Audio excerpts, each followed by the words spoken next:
The lone figure of a Belgian Malinois, etched against the crumbling steeple of an abandoned church, was the last thing Marine veteran Danielle Cole expected to find in the heart of a ghost town.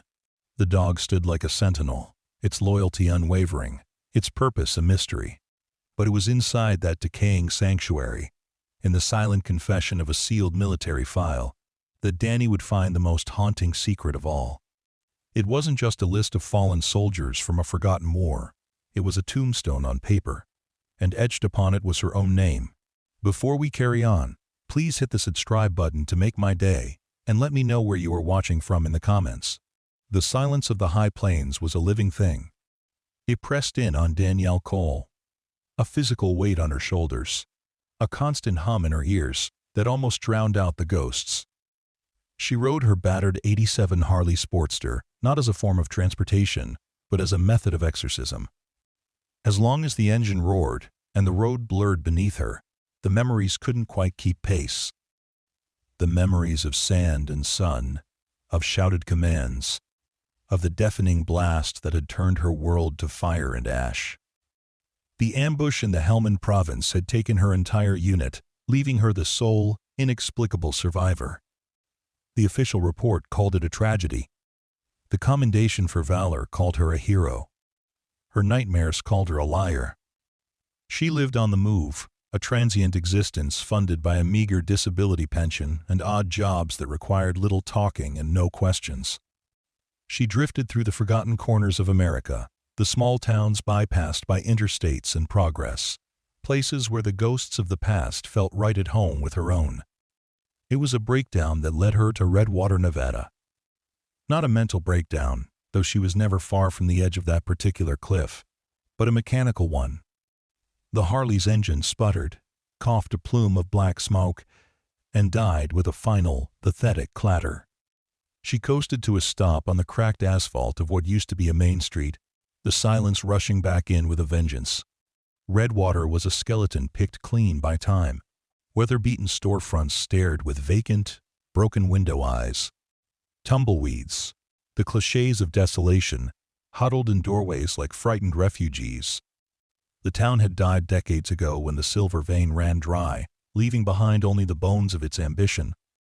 Stranded and simmering with frustration, Dani kicked the bike's flat tire and scanned her surroundings. A rusted-out gas station, a collapsed general store, and at the far end of the street, a church.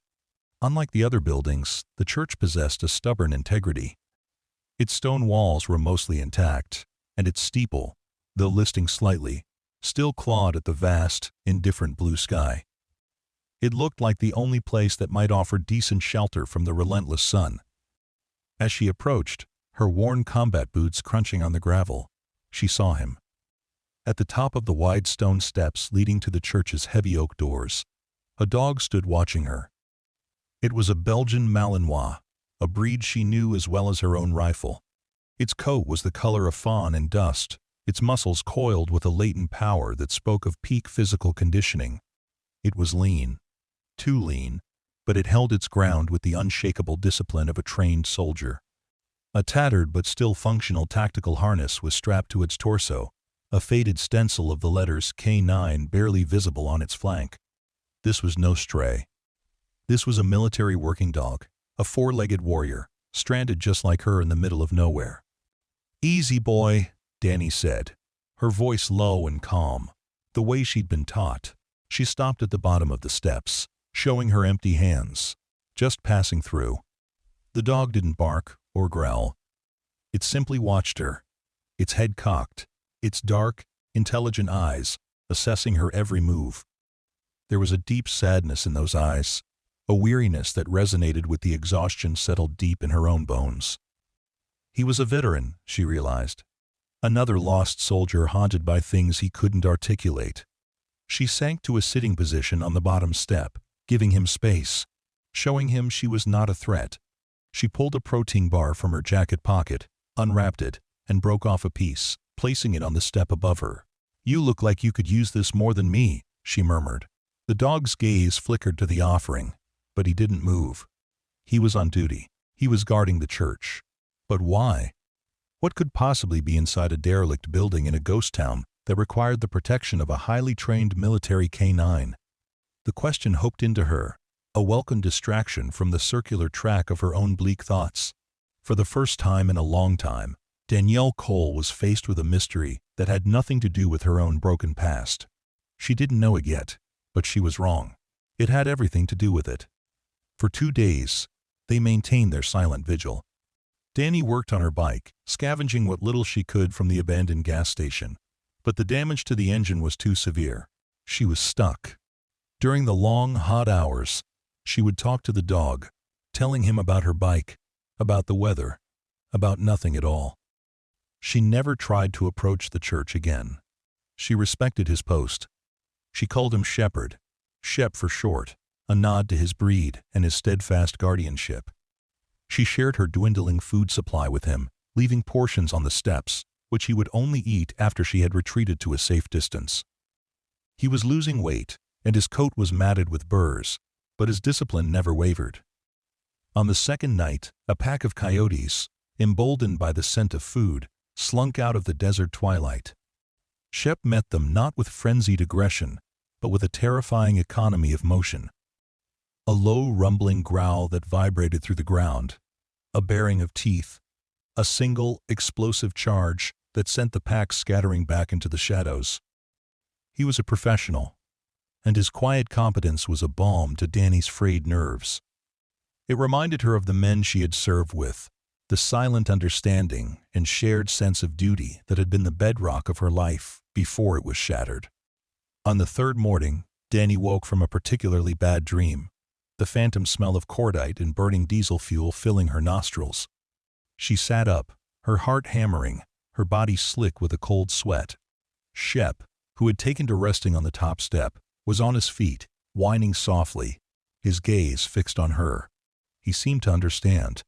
He had his own demons, she knew. He had seen the elephant, as the old soldiers used to say. She got up and walked slowly towards the steps, not stopping this time. She sat on the step just below him, close enough to see the network of old scars on his muzzle. She didn't speak. She just sat there, breathing in the clean, dry air, letting her racing heart slow to a normal rhythm. After a long moment, Shep took a step down, then another.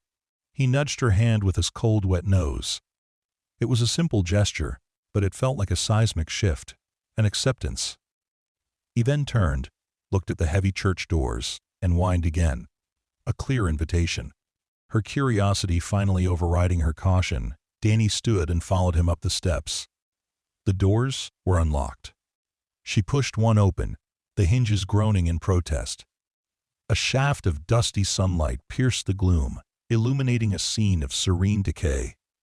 The pews were intact, arranged in neat rows, covered in a fine blanket of white dust. The stained glass windows, miraculously, were mostly unbroken, casting jewel-toned patterns on the floor. It was a place of peace, frozen in time. Shep walked with purpose down the central aisle, his claws clicking softly on the stone floor. He led her to the altar, a simple, unadorned block of granite. Behind it, propped against the wall, was a standard-issue Marine Corps rucksack, its desert camouflage pattern stark against the faded religious iconography. It was the source of Shep's vigil. With a sense of trepidation, Dani knelt and unclipped the buckles. The contents were sparse. A few MREs, a full canteen of water, a medical kit, and a satellite phone, its battery long dead. And at the bottom, a sealed, waterproof document folder. It felt cold to the touch, heavy with unspoken importance.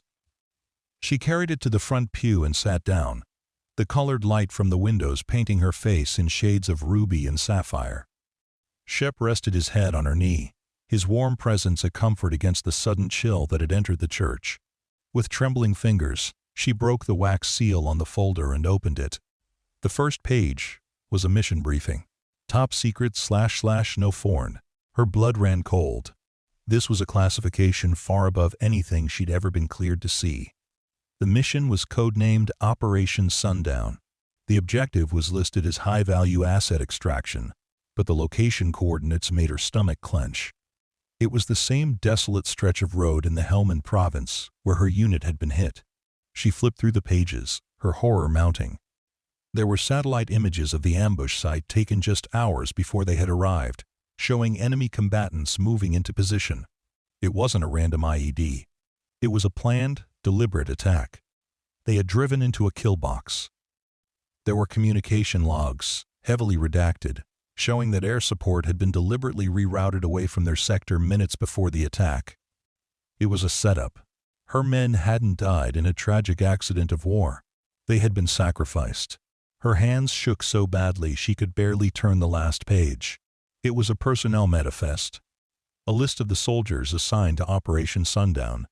She saw their names, their faces flashing in her memory. Corporal Jensen, the loudmouth kid from Texas. Sergeant Rodriguez, who was just 2 weeks from retirement. All of them. Under the heading, Casualties / presumed K.I.A., the list was repeated. And then, she saw it. The last 2 entries on the list. Sergeant Danielle Cole, USMC.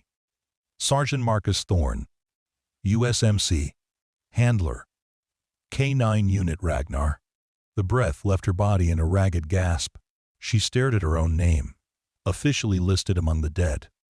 Her honorable discharge, her pension, her entire existence for the past 2 years. It was all a lie. A meticulously crafted fiction to cover up the fact that she was supposed to be dead. She was a ghost, not just in her own mind, but on paper. Shep wasn't his name. It was Ragnar. He whined again, a low, mournful sound, and nudged the file, his nose touching the name of his handler, Marcus Thorne. He hadn't just been guarding a bag. He'd been guarding the final testament of his fallen partner. He'd been waiting for someone to find the truth. And the truth was more terrifying than any ghost. Danielle Cole wasn't a survivor. She was a loose end. The discovery in the church didn't just create a crack in Dani's world. It detonated a bomb at its very foundation. She sat in the dusty pew, the classified folder open on her lap, her own name on the kill list staring up at her like an epitaph. Every beat of her heart felt like a betrayal of the official record. She was a statistical error, a ghost who had failed to cross over. The silence of the church was no longer peaceful. It was suffocating, thick with the weight of a conspiracy that had left a trail of bodies and one unlikely survivor. Ragnar, the dog she had called Shep, seemed to feel the shift in her. He pressed against her leg, a solid, grounding presence in the swirling vortex of her thoughts. He knew. He had been there. He had watched his handler, Sergeant Marcus Thorne, die. He had survived, just like her. They were the only 2 living witnesses to Operation Sundown, a mission that was never meant to have any. Her mind, trained for tactical analysis, began to race, pushing through the initial shock and grief. Who would want an entire Marine squad eliminated? And why go to such elaborate lengths to cover it up, even creating a false discharge and pension for a soldier they believed was dead? It spoke of power, of influence that reached the highest levels. This wasn't the act of a rogue commander. This was a calculated move on a grand chessboard, and she and her men had been nothing more than pawns to be sacrificed. The satellite phone in the rucksack. Thorne must have intended to use it. He must have known something was wrong. He had prepared this dead drop, this message in a bottle, in a place he must have thought was safe, a place no one would ever look. A church in a ghost town. It was a desperate, brilliant move. Dani knew she couldn't stay. Redwater was no longer a sanctuary. It was a liability. Whoever had orchestrated the ambush would have contingencies. They would have ways of knowing if their secrets were disturbed. She looked at the sat phone. It was an Iridium 9555, an older model, but rugged. If she could find a way to charge it, it might be her only link to an answer. She found what she needed in the guts of an old, abandoned tractor behind the collapsed general store, a 12-volt battery that still held a faint charge. Using her knife and some scavenged copper wire, she jury-rigged a charging connection to the phone. It was a long shot, but it was the only shot she had. As she worked, Ragnar stood guard, his body a rigid line, his senses tuned to the vast emptiness around them. He was her partner now, the only one in the world she could trust. After an hour of tense waiting, the phone's screen flickered to life. The battery was critically low, but it was working. There was one number in the contacts list, saved under the name Cerberus, a watchdog at the gates of hell. It had to be Thorne's emergency contact. Taking a deep breath, Dani pressed the call button. The phone rang twice, then a gravelly, cautious voice answered. "Who is this?" "My name is Sergeant Danielle Cole," she said, her own rank feeling alien on her tongue. "I was on Operation Sundown. I found this phone at a dead drop left by Sergeant Marcus Thorne." There was a long, heavy silence on the other end of the line. Then the man spoke, his voice tight with a new urgency. "That's not possible. Cole died in the ambush. Tell me something I don't know." Dani shot back, a bitter laugh escaping her lips. "I'm looking at my own name on a K.I.A. list. I'm with Thorne's dog. We're the only ones left." Another pause. "Where are you now?" the voice asked. "A ghost town. Redwater, Nevada. Stay put. Don't talk to anyone. Don't do anything. I'll come to you. But you have to understand, by making this call, you've just lit a beacon. They will be coming for you too. And 18. Don't take prisoners."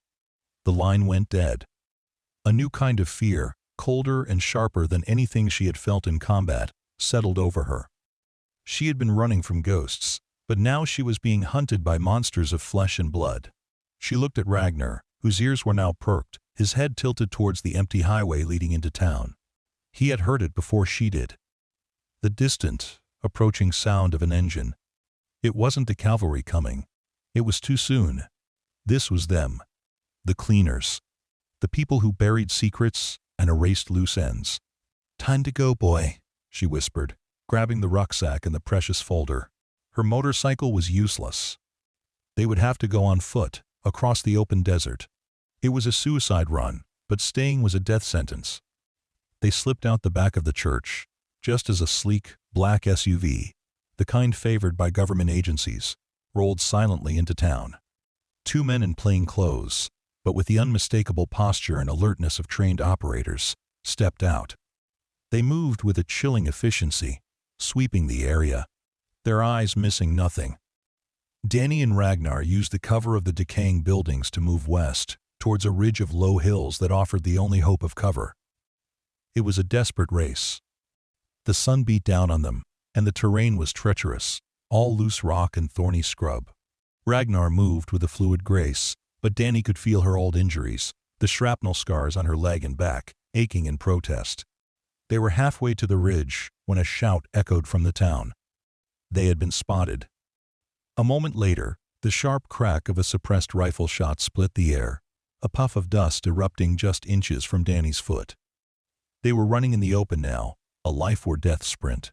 Ragnar ran beside her, not out of fear, but out of a fierce loyalty, staying with his new pack, his new handler. Another shot, closer this time, whizzing past her ear. She dove behind a rocky outcrop, pulling Ragnar down with her. They were pinned down. The two men were advancing on their position, moving in a practiced pincer formation. Dani drew the combat knife from her boot, the only weapon she had. It was a pathetic defense against high-powered rifles, but she would not die cowering. She was a Marine. She would die fighting. As the two operators closed in, their victory seeming certain, the roar of another engine, louder and more powerful this time, thundered from the highway. A dusty, souped-up pickup truck came flying into Redwater, sliding to a halt in a cloud of dust. A man leaped out of the driver's side. He was tall and weathered, with the weary eyes of a man who had seen too much. He held a shotgun with a practiced ease. "USMC," he yelled, his voice a commanding roar that cut through the tension. "Drop your weapons." The two operators were startled by the unexpected arrival. They hesitated, turning their attention to the newcomer. That hesitation was all Dani needed.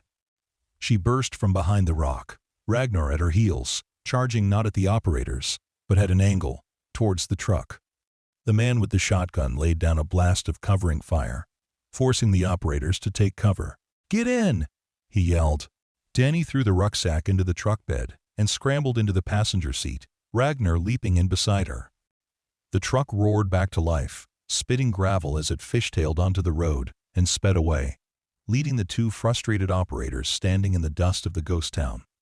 As they put distance between themselves and Redwater, Dani looked at their rescuer. "Cerberus, I presume?" The man nodded, his eyes fixed on the road. "You can call me Chen. And you, Sergeant Cole, have just become the most dangerous woman in America." David Chen was a man living on the frayed edges of society. His safe house was a converted shipping container buried in a hillside in the middle of the vast Nevada desert, a technological hermit's cave powered by solar panels and insulated from prying eyes. He was a former NSA analyst, a digital ghost who had been burned and discarded by the agency after getting too close to a truth they wanted to keep buried. He was paranoid, cynical, and, as Dani was quickly learning, exceptionally brilliant. Operation Sundown wasn't a mission, Chen explained, his fingers flying across a bank of computer monitors that displayed satellite maps and encrypted data streams. It was a house cleaning. You weren't extracting a high-value asset, you were transporting one. He pulled up a heavily pixelated photograph. It was a man with Middle Eastern features, his face etched with worry. His name was Dr. Al-Hamadi, a top Iranian nuclear physicist who decided to defect. He had proof, not just of Iran's nuclear program, but of who was secretly funding it. The information he carried implicated a handful of very powerful American industrialists and one very ambitious four-star general who was getting rich off back-channel arms deals. He tacked a name into a search field, and a decorated military profile appeared on the screen. General Garrett Vance, a man lauded as a patriot, a potential candidate for the Joint Chiefs of Staff. "Vance," Chen said, the name dripping with contempt. He brokered the arms deals and promised the industrialists protection. Al-Hamadi's defection would have exposed the entire network. Vance couldn't let him reach friendly soil, so he arranged for your unit to be the transport team. Then leaked your route and timetable to a local warlord he had on his payroll. He planned to kill the physicist, the warlord's men, and an entire squad of Marines in one fell swoop, burying the truth under a pile of furred. Heroic sacrifice. Dani felt a cold sickness spread through her. Her men hadn't just been sacrificed. Their deaths had been used as a stage, a piece of political theater, to protect a traitor. "Thorne must have suspected something," she said, her voice low. "He did," Chen confirmed. "Marcus was my friend. He was a signals intelligence specialist before he became a handler. He picked up on ghost transmissions and irregularities in the comms chatter in the hours before the mission. He knew it was a setup. He couldn't abort the mission without proof. So he created a contingency. The dead drop in Redwater, his childhood hometown. He programmed the sat phone to call me. He was trying to get the word out." Ragnar, who had been lying at Dani's feet, whined softly, as if he understood every word. He had been there, a loyal partner to the end, watching his handler fight to expose a truth that had cost him his life. "So what about me?" Dani asked. "Why am I alive?" Chen brought up the after-action report, filled with battlefield photos. It was a scene of utter devastation. Humvees turned into blackened, twisted metal. Bodies charred beyond recognition. Vance's cleanup crew combed the site. They found enough fragmented remains to account for everyone on the list. You were thrown clear by the initial blast. Into a ravine. You were unconscious, bleeding out. They missed you. By the time you were found by a passing patrol from another company, the official report had already been filed. You were K.I.A. He looked at her, his expression grim. Someone, somewhere up the chain, realized the mistake. But they couldn't just change the report. It would raise too many questions. So they created a legend for you. Honorable discharge for wounds sustained. A pension. A new life. They banked on you being too traumatized, too broken, to ever question it. They wanted you to just fade away. A ghost who wouldn't talk, but she had. By calling Chen, she had alerted Vance's network that one of the ghosts had come back to haunt them. "They won't stop," Chen said, his eyes scanning a threat matrix on one of his screens. "Vance is untouchable through official channels. He's a hero. He has powerful friends. He will use his own assets, a private security force of ex-special operators, called the Praetorians, to hunt you down. They are judge, jury, and executioner. They will sanitize the problem." As he spoke, a proximity alarm blared through the shipping container. On a monitor displaying a live feed from a motion-activated camera hidden on the ridge, 2 vehicles could be seen approaching, their headlights cutting through the darkness. They were moving without lights, using night vision, a clear sign of a professional team. "They're here," Chen said, his voice deadly calm. He grabbed a shotgun from a rack on the wall. "Welcome to the war, Sergeant Cole. This time, you know who the enemy is." The battle for the container was a brutal, close-quarters affair. Chen's safe house was a fortress, but the Praetorians were relentless. They moved with the chilling coordination of a wolf pack, their aim to breach and overwhelm. Dani, however, was no longer just a survivor. She was a soldier with a cause. The fog of her trauma had been burned away by the white-hot fire of purpose. She moved through the cramped space with a deadly grace, her marine training taking over. She and Chen became a 2-person army, anticipating the enemy's moves, using the container's choke points to their advantage. But the true hero of the fight was Ragnar. The dog was a furry missile of teeth and fury. He moved in the darkness, a silent predator, disabling one of the attackers with a perfectly executed takedown, his bite locking onto the man's gun arm. He created an opening, a moment of chaos that Dani exploited, neutralizing another Praetorian who was about to get the drop on Chen. The fight was a blur of muzzle flashes, shouted commands, and the desperate struggle for survival. They were outnumbered and outgunned, but they were fighting on their home turf, driven by a righteous fury. The final assault came from the roof. The Praetorians cut through the metal, intending to drop grenades inside. But Chen had one last surprise. He hit a button on his console, and the entire solar array electrified, sending a massive jolt through the metal roof. The screams from above were short-lived. Silence fell, broken only by their own ragged breathing. They had survived. They had won the battle, but the war was far from over. In the aftermath, they assessed their situation. They were alive, but the safe house was compromised. They had to move. Chen worked frantically, pulling data from the dead Praetorians' communication devices. "I've got it," he said, a triumphant gleam in his eye. He held up a hard drive. Encrypted communication logs, direct financial transfers, operational orders. Everything. It all leads directly back to Vance. This is the smoking gun. He looked at Dani, his expression serious. "We have a choice. We can leak this to the press. It would be a firestorm, a scandal that would rock the nation, but they would hunt us to the ends of the earth. We would never have a moment's peace." He offered another option. "Or, we can be surgical. I still have a few contacts, people who hate Vance as much as I do. We can deliver this package to the right people at the Pentagon, the ones in the Inspector General's office, who have been looking for a way to take Vance down for years. They will handle it quietly, internally. Vance will be disgraced, his network dismantled, and you, Dani, you could get what you were supposed to have all along. A new life. A real one." Dani looked at Ragnar, who was licking a wound on his leg, his tail giving a weak thump against the floor when he saw her looking at him. She thought of her men, of Sergeant Thorne, of the lives that had been stolen. Revenge was a tempting, fiery thought. But her men hadn't died for revenge. They had died for their country, for the ideals it was supposed to represent. They deserved justice, not just chaos. "We do it your way," she said, her voice firm. "We cut the head off the snake, quietly." The final scene of Danielle Cole's war was not fought with bullets, but with the quiet, inexorable click of a data transfer. Through Chen's secure channels, the evidence found its way into the right hands. There was no public explosion, no media frenzy, just a series of quiet, devastating ripples. A short article on page A17 of the Washington Post announced that General Garrett Vance had taken an early retirement for health reasons. A few weeks later, a brief mention of an ongoing investigation by the Inspector General into procurement fraud and misconduct. The snake had been decapitated.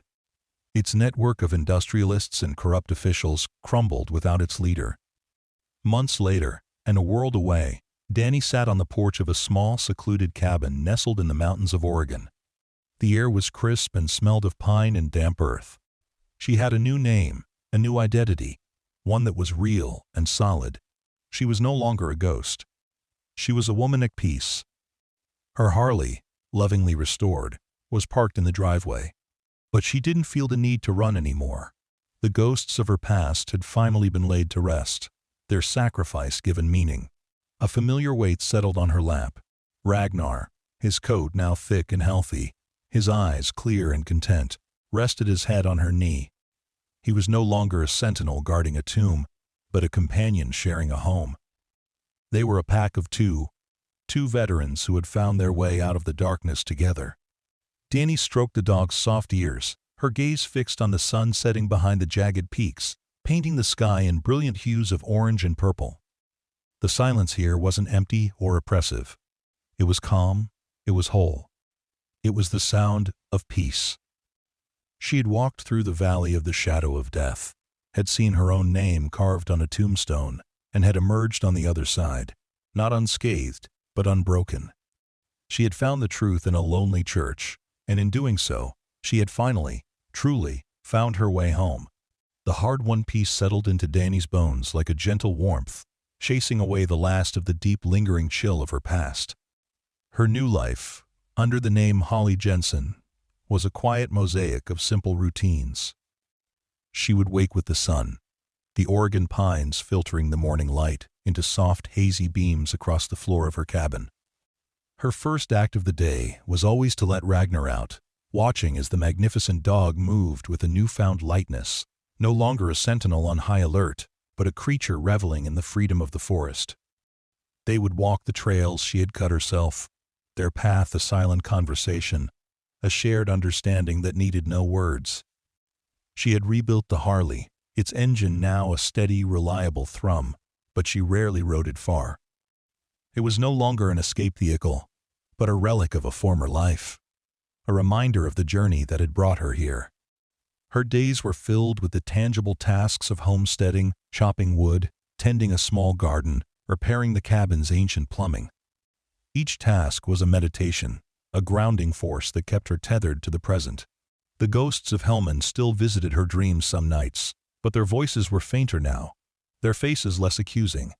They were memories, not hauntings, and she had learned to live alongside them, to honor them with the peace she now cultivated. One crisp autumn afternoon, as she was splitting firewood, Ragnar, who was dozing in a patch of sun, suddenly lifted his head. His body went rigid, his ears swiveling towards the long, gravel road that led to her property. He didn't growl, but a low, almost inaudible rumble vibrated in his chest. Dani froze, the axe held halfway through its swing. Her own senses, dulled by months of tranquility, sharpened instantly. It was a feeling she recognized with a jolt of ice in her veins, the subtle shift in the atmosphere that signals an intrusion. The feeling of being watched. She scanned the tree line at the edge of her property. Nothing. No movement. No glint of metal. She told herself it was just a deer, or a hiker who had wandered off the main trail. But Ragnar remained on alert, a silent statue of canine vigilance. The peace of the afternoon felt suddenly fragile, a thin pane of glass ready to shatter. Later that evening, as twilight bled across the sky, the disruption became undeniable. A pair of headlights appeared at the far end of her road, moving slowly, cautiously. A knot of cold dread tightened in Dani's stomach. The Praetorians. Had they found her? Had Chen's contacts failed? She moved instinctively, dousing the lights in the cabin, her hand reaching for the shotgun she kept loaded above the fireplace. Ragnar stood beside her at the window, a low growl now audible, his hackles raised. The vehicle, a nondescript sedan, parked 100 yards from the cabin. A lone figure got out. It wasn't a hulking operator in tactical gear. It was a woman, slight of build, wearing a practical trench coat. She stood by her car for a long moment, as if gathering her courage, before starting the long walk towards the cabin's porch. Dani watched her approach, her finger resting on the shotgun's safety. The woman didn't move, like a soldier or an assassin. She moved like a civilian, uncertain and exposed. Still, Dani remained hidden in the shadows, letting the woman reach the porch and knock on the door. "My name is Anya Sharma," the woman called out, her voice clear but strained. "I'm a journalist. I'm looking for a woman the world thinks is named Harley Jensen. But I know who you really are, Sergeant Cole. Please, I'm not here to hurt you. I'm here because I need your help." The name Cole hit Dani like a physical blow. She had buried that name, mourned it, and moved on. Hearing it spoken into the quiet of her new life felt like a desecration. She exchanged a look with Ragnar, whose growl had subsided into a confused whine. Against her better judgment, Dani stepped out of the shadows and opened the door, the shotgun held loosely at her side. Anya Sharma had tired eyes, but they were sharp and intensely intelligent. She looked at the shotgun and swallowed hard, but held her ground. "Thank you," she said. "I know this is a massive violation of your privacy and your safety. Believe me, you were the last resort. SIA, you've got 60 seconds to tell me how you found me and why I shouldn't make you disappear," Dani said, her voice hard, the voice of a soldier she thought she had left behind. "I've been investigating General Vance," Anya began, speaking quickly. "The official story of his retirement never sat right with me. It was too neat, too quiet. I started digging, pulling on threads. A source of mine, a clerk at the Pentagon, fed me some information. He mentioned a ghost unit, a botched mission called Sundown, and an analyst who went off-grid named K.I.A. David Chen." Dani's grip on the shotgun tightened. "It took me months to find Chen," Anya continued. "He's a ghost himself. He wouldn't tell me anything, but I saw the way he reacted when I mentioned Sundown. It was real. I knew it. After he shut me out, I went back to my source. But he was gone. Vanished. His apartment cleared out, his records scrubbed.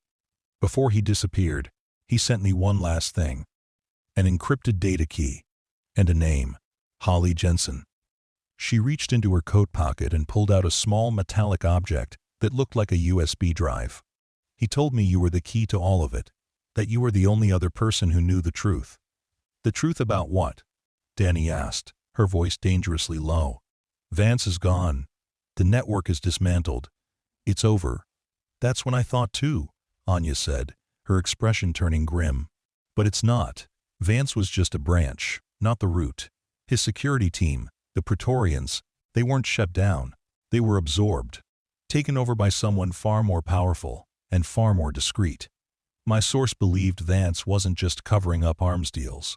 He was after something else.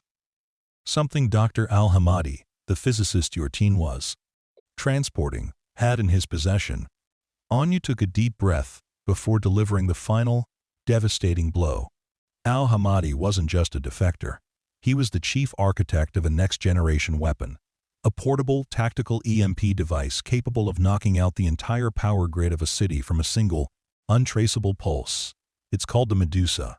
Vance wanted it to sell to the highest bidder. This new player, whoever he is, wants it for himself, and he's been quietly gathering the pieces to build it.